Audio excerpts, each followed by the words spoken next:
Hashem, nous allons commencer ensemble le traité de Pirkei Avot. La première Mishnah nous dit ainsi. Moshe Kibel Torah Misinaï. Moshe Rabbeinu a reçu la Torah du mont Sinaï.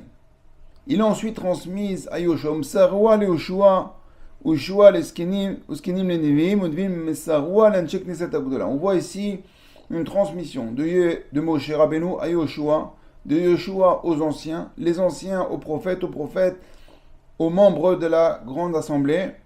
Et jusqu'à nos jours, encore une transmission de Rav en élève, de père en fils. Vem Amrou, Shtoshat Varim, ils ont dit trois choses. Et vous, Metunim Badim, soyez réfléchis lorsque vous allez faire la loi. Ne vous précipitez pas, réfléchissez.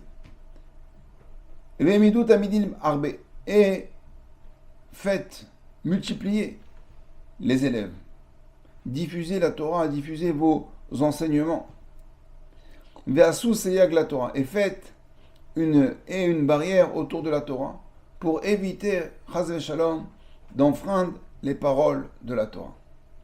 Alors on va revenir sur les premiers mots de la Mishnah. Moshe kibel Torah mi Sinaï. Moshe Rabbeinu a reçu la Torah du Sinaï. On aurait dû dire que Moshe Rabbeinu a reçu la Torah au Sinaï. Moshe Kibel Torah Besinaï et pas Mi-Sinaï. Mi-Sinaï, ça veut dire qu'il a reçu du mont Sinaï et pas sur le Har Sinaï. Alors qu'est-ce que ça veut dire que Moshe Rabbeinu a reçu la Torah du Har Sinaï? Nos sages nous expliquent que Moshe Rabbeinu a appris du Har Sinaï comment recevoir la Torah. C'est-à-dire qu'il faut recevoir la Torah avec la Hanava, avec l'humilité. Et comment il a appris ça du Har Sinaï? Alors, on connaît le Midrash qui nous dit que lorsqu'Akadosh Baruch Hu a voulu donner la Torah, toutes les grandes montagnes se sont précipitées pour avoir l'honneur de recevoir la Torah. Puisqu'en effet, la Torah, elle doit se recevoir avec beaucoup de kavod, beaucoup d'honneur. Donc il fallait un podium important et honorable et mechoubad. Donc, l'Everest, l'Himalaya, le Har Sinaï, le Mont Blanc. Chacun est venu pour dire, eh ben, c'est sur moi, c'est sur moi. Le Har Sinaï est une petite montagne, à peine une petite colline. Donc en fin de compte, elle n'a rien dit. Mais en vrai, entre nous, elle n'avait rien à dire. Elle n'avait pas à se la ramener. Puisqu'en fin de compte, elle avait aucun avantage, aucun atout. Donc comment on peut apprendre de ce midrash l'humilité du Har Sinaï? En quoi on voit que quelqu'un qui n'a pas de capacité, qui n'a pas d'atout, qui n'a pas d'avantage, c'est pas l'humilité de se taire. C'est tout à fait normal. Alors pour comprendre, on va s'aider d'une parabole, d'un machal. Imaginez que le Rav Dov Lando, Shlita, le Rav Gaon, le Gdol Hador, doit se rendre en France pour une visite, pour aller faire des drachot dans les kolélim et yeshivot de Paris. Alors, lorsqu'il va venir, qui va aller le chercher à l'aéroport? Est-ce que c'est celui qui a une belle Mercedes, une belle Tesla, une belle Porsche? Choisissez votre marque, mais en tout cas, il faut une belle voiture. L'honneur, le Gvod HaTorah, on va transporter, on va chercher le Sefer Torah.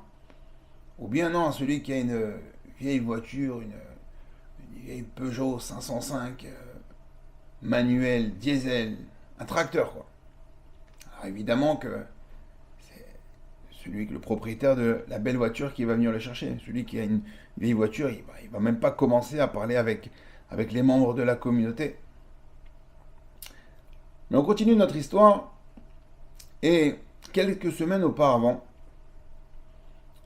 le propriétaire de cette 505 Peugeot est en Israël et il est parti rendre visite au Rav Dov Lando pour prendre une bracha et lui poser quelques questions qu'il avait sur quelques traités du Talmud. Et en parlant avec le Rav, et le Rav en parlant avec lui, il a compris qu'il avait affaire avec quelqu'un un érudit mais surtout avec des bonnes midotes.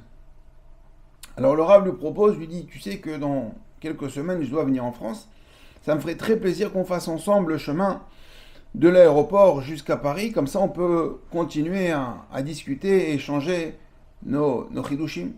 Donc Bezrat Hashem, voilà, je te dis, vois avec mon secrétaire la date du vol et à quelle heure j'atterris, quel terminal. Comme ça, Bezrat Hashem, je rentrerai avec toi.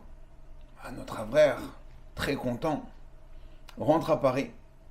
Il se rend dans sa communauté et il entend encore les discussions qui va aller chercher le Rav. Alors lui, au fond de lui, il sait très bien que c'est lui qui...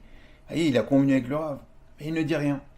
Il les laisse parler, il les laisse s'agiter. De toute façon, il n'a rien à dire puisqu'il n'a pas de véhicule avantageux pour rentrer dans la conversation.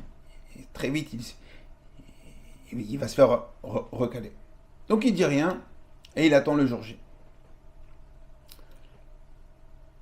En fin de compte, lorsqu'Akadosh Baruch Hu a décidé de donner la Torah au Bnei Israël, toutes les montagnes se sont agitées, c'est sur moi, c'est sur moi.